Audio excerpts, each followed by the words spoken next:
Chapter 1. Ramsay. Long ago. Ramsay's boots were filled with icy water, and the howling winds drove sheets of stinging spray across his face as he struggled to keep his grip on the helm. He was fairly certain that the next wave was either going to capsize them or completely splinter their ship to matchwood. This, he thought with satisfaction, is what being a pirate is all about. Wrenching at the ship's wheel with an effort that made his aching arms scream in protest, Ramsay leaned forward to bellow an order to his crew below. He might as well have been whispering, for the storm snatched at his commands and carried them away. No matter. Each of the crew was an experienced sailor, and the last few days, sailing through what felt like literal hell, had taught them to anticipate each other's actions. For now, they would work without words. Ramsay squinted through the darkness and the rain to make out Rathbone and Mercia moving in tandem. They had lashed ropes to the railings and tied them securely around their waists as they wrestled with the sails, desperately seeking the ever-shifting balance that would keep the ship darting between the waves without the sails being torn to shreds. Behind them, a flash of lightning illuminated Shan as he staggered up to the prow. He held a battered bucket in his hands and began emptying its contents overboard, bailing away rainwater that had trickled down into the lower decks. Those three pirates, along with Ramsay, represented the entire complement of the Magpie's Wing, the tiny ship he'd commissioned especially for this voyage. His friends and rivals had scoffed at the idea of setting sail with such a tiny crew, least of all into the Devil's Shroud. But that was precisely why they'd failed, where Ramsay had succeeded. The Devil's Shroud. Every pirate grew to know its name, even if they preyed upon waters 100 miles or more from that cursed region. Ramsay had never been a superstitious man, but you didn't have to believe in undersea gods or arcane rituals to experience the fog's effects for yourself, and learn swiftly that it was a very real threat indeed. The shroud ebbed and flowed across a vast region of the sea, writhing like a living thing. Unwary ships could easily be drawn into its fringes, even if they'd sailed that route without incident for years. Any vessel that did slip its course and find itself in those strange ethereal clouds would soon realize it, for its crew would begin to taste an odd tang upon the air, not quite sour and not quite rotten, but cloying on the tongue and in the back of the throat. It was like trying to take a deep gulp of black treacle, Ramsay mused, but a treacle that soon began to burn cold like a hand held too long in ice. Masks and scarves across the face would do nothing to help, and before long, once able seamen would be coughing and spluttering, choking on the very air around them. Often, they'd be so overcome that they wouldn't realize their ship was dying too. Whatever fell curse the region inflicted upon people foolish enough to enter it would also work its will upon wood and metal. Beams would begin to split and twist, buckling and warping the planks that made up the ship's hull. The nails that held them in place would start to rust away to a fine red powder. The beleaguered crew would be fighting a losing battle against an onslaught of leaks and breaches as murky water poured in below decks, new ruptures appearing faster than the old ones could be bunged or repaired. Yes, any seafarer with a promising career and a decent life expectancy soon learned not to sneer at the existence or the threat of the Devil's Shroud, though the challenge just made each ambitious pirate all the more determined to see what was on the other side.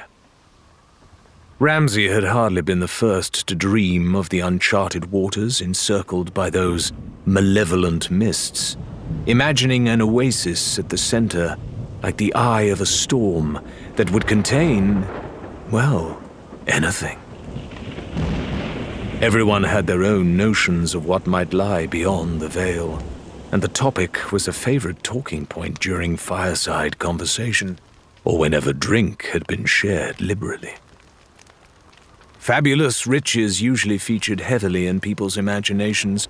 Although long-lost civilizations hoarding said fabulous riches, and exotic beasts who could be captured and sold for fabulous riches were also common. A few naysayers would dismiss the idea of there being anything behind the shroud at all, but they were quickly jeered out of the conversation. It was far more fun to believe. Still, Ramsay had always been sure that until the day mankind learned to fly like the birds, dreaming would be the only way anyone would peek beyond the shroud. There had been so much to see and do in the wider world, so many places to plunder and battles to be fought, that he'd been content to leave the mystery unsolved. Unsolved and largely unheeded for many years, until one day he crossed paths with Mercia. "You're blocking my light," the pirate said curtly. Ramsay shifted apologetically as the pirate Mercia glanced up in irritation. The library in which they'd met barely seemed able to accommodate a tall and imposing pirate like Ramsay. He felt distinctly out of place in the serious and musty building, with his unkempt hair tied back using scraps of cloth, and a bristly beard that made him seem older than his years. His seafarer's garb, breeches, a rough linen shirt, and a bulky greatcoat topped with a wide-brimmed hat, only served to make him more incongruous among the crowded shelves. Now well into his third decade, Ramsay had accumulated quite a bit of heft from the fine dining that success could offer. Thanks to the rigors of a life at sea, it was still mostly muscle, and he aimed to keep it that way for as long as possible. Squeezing himself onto the bench opposite Mercia, though, he found himself wishing he were a smaller man. His elbow brushed against a stack of books, nearly scattering them, and he apologetically clamped a sun-tanned hand down upon the pile. "And now you're spoiling my work," Mercia sighed. "It's Captain Ramsay, isn't it? You've got quite the reputation around here." "All of it deserved, I assure you," Ramsay grinned. Mercia did not. "You're an exceptional pirate yourself, I hear," he continued, beguilingly. "One with a lot of books and some curious ideas." "Curiosity is correct," Mercia replied, considering Ramsay for a moment, as if debating how much time to spend indulging him. "And I don't just mean poking my nose into other people's treasure. We've all seen things out there that we couldn't explain. Well, some of us want answers, and we have ways of finding them out." Ramsay frowned. "Alchemy?" he ventured. "Natural philosophy," Mercia said, patiently. "It's a way of approaching what you don't understand, solving mysteries like—" One gloved hand waved vaguely. "Why does a compass point north? Who built the old temples you find sometimes, and why? What precisely is the Devil's Shroud? Some people say it's a form of magic, as if that were any explanation. But I have another idea." Mercia began to speak at length of the mysterious fog, and the means by which one might chart its boundaries, and Ramsay sensed his own interest in the barrier rekindling. He felt some measure of shame at this, for the last few years had been very kind to him, bringing him a wife and 2 young children. The black diamond ring upon his swarthy finger was a symbol of the promise he had made his beloved, to one day provide her with all that she deserved. Mercia had paused, and Ramsay realized he was expected to contribute to the conversation. "Truth be told," he admitted, "things are getting a bit too familiar around here. The same old taverns, stories I can parrot word for word. Finding a way through the shroud, now, that'd be an adventure to stick in the mind. Think you're man enough for the job? He'd chosen these words deliberately, and Mercia's eyes flashed in provocation. We'll need charts, Mercia shot back with no hesitation. Calendars, too. There's a shop in town that has some I've had my eye on. Smaller craft to use as scouts. Oh, and a ship, of course. She'll have to be swift and nimble, but tough. I don't understand half of what you've told me tonight, Ramsay admitted with a toothy smile. But rest assured, I know what makes a fine ship. You'll be aboard her when we sail? Mercia smiled back for the first time. Just you try leaving without me.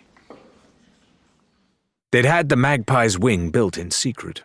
A craft tiny enough to thread its way through those twisting routes where a ship might sail in safety. Together, Ramsay, Mercia, Shan, and Rathbone had stuffed the hold with floats and coracles to send out ahead, and stout wooden planks to patch up any damage they might take on their journey. They packed their provisions and made their final preparations until eventually there were no more reasons to delay. All that remained was Ramsay's choice to stay at home with his family or sail headlong into the unknown and be the first man alive to see beyond the Devil's Shroud. The call of the sea claimed him, as it always did, and perhaps as it always would. The course they plotted was contorted, and the ship was forced to travel at a veritable snail's pace. Finally, after days of inching their way through the stifling fog, starved of both food and sleep, they emerged into chaos. The shroud had released its grip on Ramsay and his crew, only to spit them into the heart of a massive storm. With no idea of where land might lie, and no possibility of reversing course, they had no choice but to press on into the downpour. Another bolt of lightning, this one much closer, snapped Ramsay out of his reverie. They'd been lucky so far, able to angle through the waves without broaching, and taking only minor damage to the hull. But their good fortune would only last so long. The Magpie's wing needed shelter soon. Feeling a tug at his shoulder, Ramsay whipped around to find Shan at his side. Even though the man was clearly bellowing, Ramsay had to bring their heads practically together to hear what he was trying to say. Lamb? Land! Shan shouted again. Eyes widening, Ramsay gestured impatiently and followed Shan's outstretched finger. There was something there, all right. A dark and craggy silhouette that he could barely pick out against the backdrop of the raging monsoon. The ship gave a protesting creak as its captain spun the wheel once more, angling the bow toward the distant rock face. Shan picked his way down to where Rathbone and Mercia, both sodden and exhausted, were still fighting to capture the wild wind within the sails. Rathbone in particular seemed dead on his feet, despite being the brawniest of the three, and he gratefully relinquished his position to Shan. "Never thought I'd be glad to accept bailing duty," he barked over the cacophony, but he had barely filled a bucket before he paused to stare, mortified at the horizon. "Ramsay has seen those cliffs we're heading toward, hasn't he? The cliffs that no one in their right mind would take us anywhere near." Shan pretended not to hear him and continued to wrestle gamely with the billowing cloth overhead. But Mercia snapped, "I'm sure Captain Ramsay knows exactly what he's doing," before giving the sail a particularly vicious tug. While Mercia's relationship with Rathbone had been civil by and large, he was proving a hard man to really get to know. He was clearly a consummate pirate, despite possessing a clipped English accent, more suited to an officer of the Navy. His skin was bronzed by the sun, his shoulders were broad, and his head was shorn to reveal a scar or two. Out of all the crew, he was most fastidious about his appearance, and had come aboard laden with fine cotton shirts and gleaming shoes. Rathbone made a point of shaving every day and took every opportunity to trim and tidy himself. Mercia wondered if Ramsay knew more about the man, and resolved to ask, assuming any of them survived the night. More rocks were visible now, and the ship seemed to be sailing between two rows of stone columns that jutted out of the water in rows like huge teeth. Lifeless and sheer, they rose up on either side of the magpie's wing. Rathbone suspected he could almost reach out and touch the stone as the ship bobbed wildly on the waves. "He's gone mad!" Rathbone yelled, though Mercia's only response was to fully furl the sails, leaving nothing but their momentum to carry them forward. The looming darkness was almost upon them now, closer, then closer still, and Rathbone braced himself to hear the prow snap against the cliffs and feel the deck lurch beneath his feet. Suddenly, there was no more rain pounding down on them, and Rathbone found that he could hear things again, as Ramsay's call for light cut through the air. It took the crew a few moments to obey, groping for the ship's lanterns in the dark with their frozen and fumbling fingers. But one by one, the flickering flames sprang into being and cast pools of orange light across their surroundings. The feeble fire was like a summer sun compared to the darkness they'd sailed through, and more than bright enough to reveal the truth of their whereabouts. The magpie's wing had sailed through a crack in the cliff face and was now drifting through a large cave filled with seawater, moving lazily toward the far wall. They dropped anchor at once, bringing the ship to a full stop, and took in their surroundings as Ramsay moved to stand with them. The walls of the cavern were slick from the spray of the sea, and the dark sandy brown rock was peppered with smaller exits and pathways, save for the view to starboard, which offered an unobstructed view of a windswept shore and the turbulent ocean beyond it. The walls extended upward to form a series of high archways, a ceiling of sorts that provided protection from the storm. There were gaps overhead through which vegetation hung down and the sluicing rain cascaded in a series of miniature waterfalls. The nearest was just a few feet away, and Shan carefully hooked a bucket onto a long pole and filled it to the brim with fresh water. One by one, they filled their flasks and drank deeply in mute appreciation, until Shan, ever cheerful, broke the silence. "Funny how you only ever realize you're hungry when you've stopped being thirsty," he mused. "Are we sure there's no food left?" "Never mind your stomach," Mercia admonished. "Getting warm and dry is more important." "Easy for you to say. It's not your stomach." Ramsay drained the last of his flask and stretched. "We can burn the floats if they'll take," he declared. "Let's start a fire.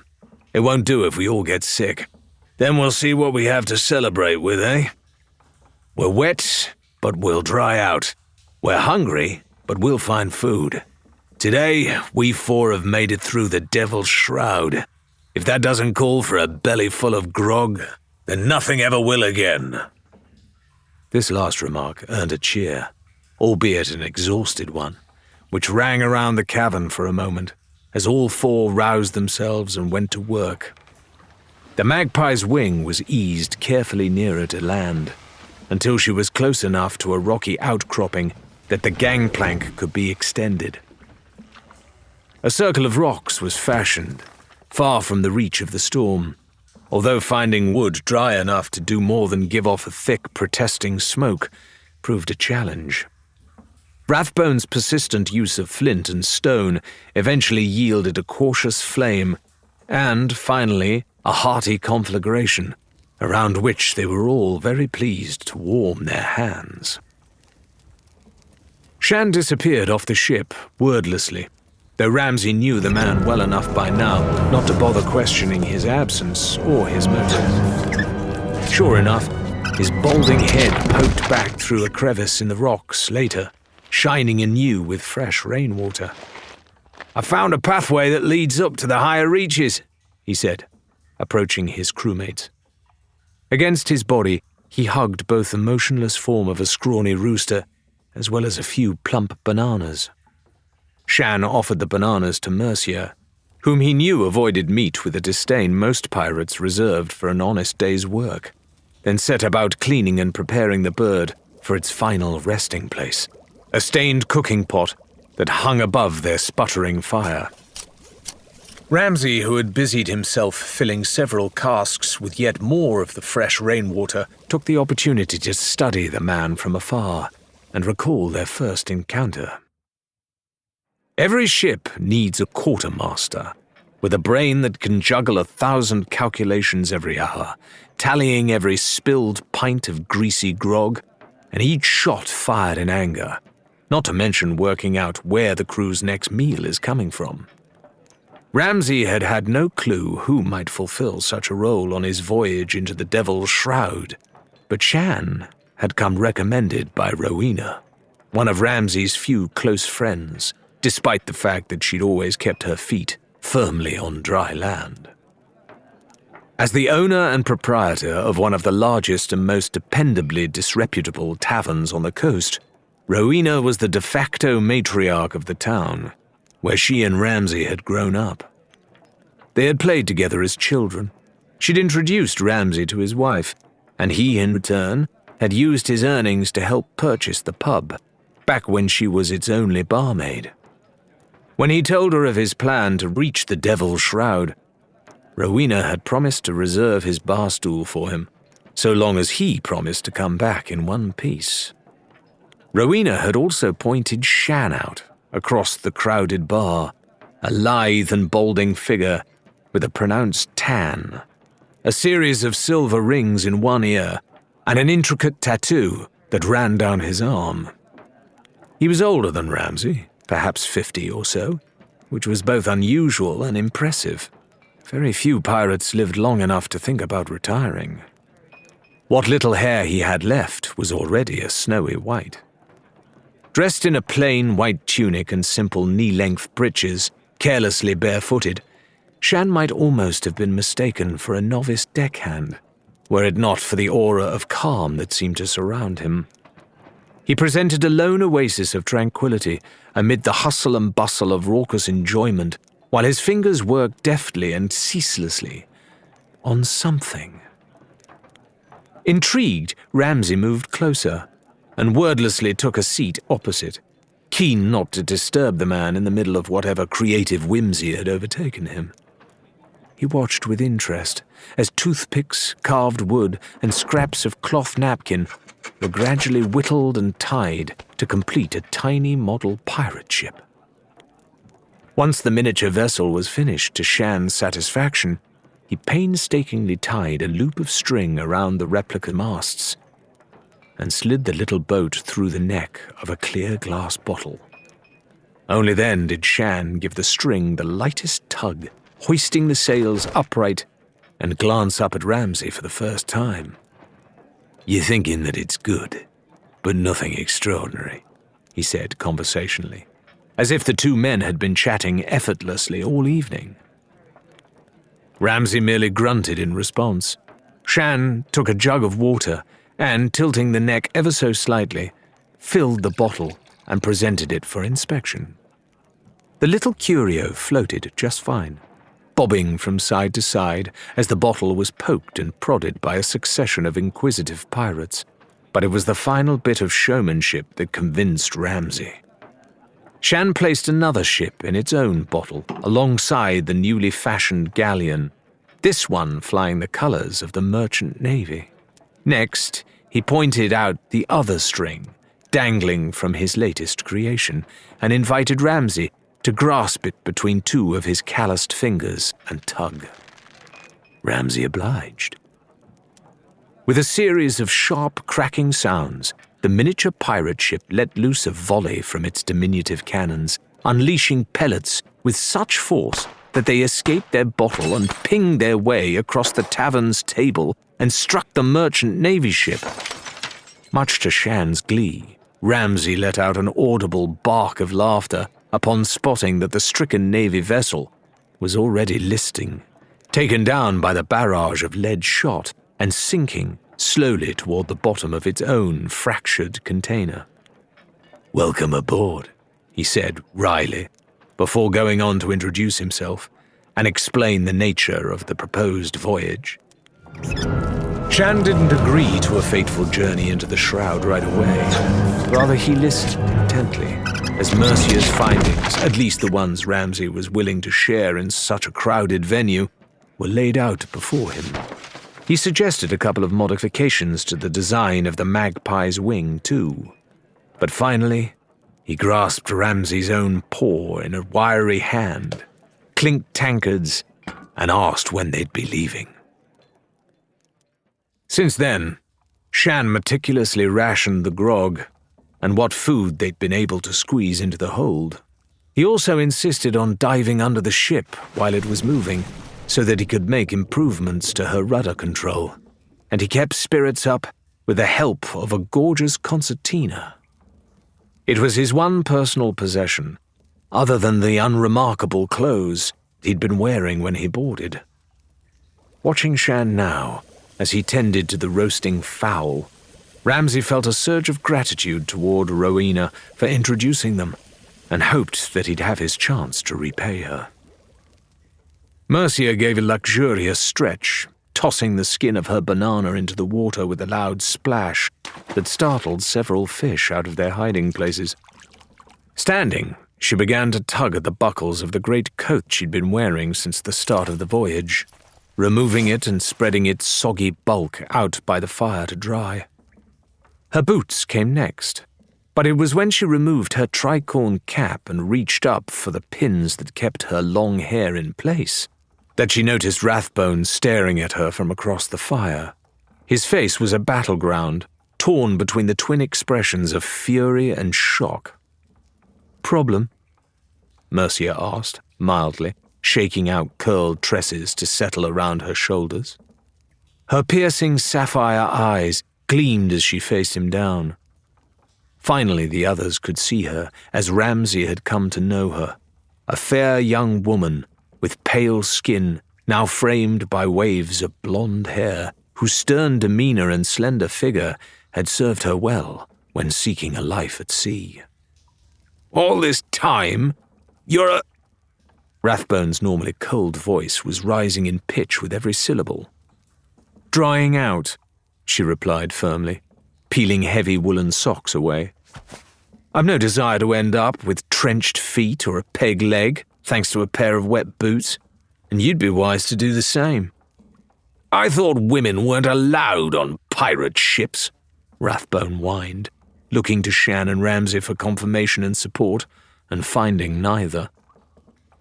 "Quite a lot of men do," Mercia said shortly, sliding a small dagger from her belt and using it to neatly slice a second banana. "In the same way, quite a lot of women think male pirates are a bunch of superstitious, swaggering bores who don't pay nearly enough attention to what's past the end of their noses unless it tastes nice. But out here," the dagger glinted in the firelight as Mercia made a sweeping, dramatic gesture, "it's a fresh start. Medicines, maybe, and monsters, too. The old legends have to come from somewhere, and it'll be waiting for anyone who's brave enough and bold enough to step up and take their share. Superstitions be damned." The blade stabbed downwards, skewering a segment of banana, and Mercia popped it into her mouth with a fierce expression that indicated she considered the matter closed. Rathbone's mouth opened and closed a few times, causing him to resemble a gasping codfish, until he stood up swiftly and stomped away into the dim recesses of the cave, along the path that spiraled to the cliffs overhead. Only now did Ramsay approach the fire, privately glad that Mercia had ended the conversation with her words and not her fists, While he figured she had every right to knock Rathbone flat on his back for blindly parroting the foolishness of his forefathers, it was just the four of them out here. The fewer broken noses, the better.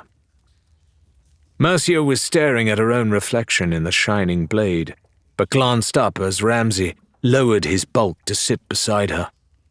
"Think he'll be a problem?" "I doubt it," Ramsay replied, accepting a bowl of hot, greasy meat from Shan. "I've known Rathbone a long time, and he's cunning enough to know a good crewmate when he sees one. He just doesn't like being left out of the loop, that's all." "Did you mean what you said about monsters?" Mercia shrugged. "Maybe. Why?" "That doesn't seem very natural philosophy of you, that's all." She scoffed at that. "I'd be just as bad as Rathbone if I didn't leave an open mind. If we do find a sea monster, the second thing I'm going to do is learn everything I can about it." "Second?" Ramsay stifled a belch. "What's the first?" "Slash at it with my sword until it stops trying to eat me." Mercia fastidiously oiled her dagger before returning it to its sheath. "So now that we've finally made it through the shroud, what's next?" Ramsay sucked the last of the hot fat from his fingers while he considered this. "We can't stay out here forever," he admitted. "Sooner or later we'll need supplies that can't be foraged, and a proper layover at an outpost. Ammunition, maybe, if this place really is as wild as we think. Until then, we see everything we can. Chart and note everything we can. Take everything we can. And bury what we can't. Then we return home to tell our tales and become legends." Mercia pulled a face, but deep down each of them felt the same flicker of pride. Recounting their adventures, if and when they made it home, would see them plied with drink for days, no doubt. One by one, they shared their wild imaginings of what the next few weeks might have in store, talking through the night until the storm had blown itself out. Shafts of unfettered moonlight danced through the ceiling and glittered on the water down below their camp as they spoke. "When you've all finished daydreaming," Rathbone called out, his voice distant and reedy from high overhead and filtering down into the cave through one of the gaps in the ceiling, "I think you're going to want to come and take a look outside." Intrigued, the crew rose as one and followed Shan up the winding path he'd discovered earlier. They moved in single file as they ascended, pushing through damp leaves and leaving footprints in wet soil as they wound their way higher and higher. Rathbone, lantern in hand, was standing atop the island's highest peak, outlined against a speckled night sky that was dominated by a low and yellow moon. "New stars," Rathbone said simply. And he was quite correct. Not one among them could spot familiar constellations or point towards Orion's belt. Even the North Star, brightest of all those distant lights, seemed to have different neighbors. Their compasses at least pointed the way as well as ever, but the implication was at once thrilling and disturbing. Wherever their journey had taken them, they could no longer rely on the constellations to guide the Magpie's wing on its voyage. From now on, they'd be sailing under unknown skies.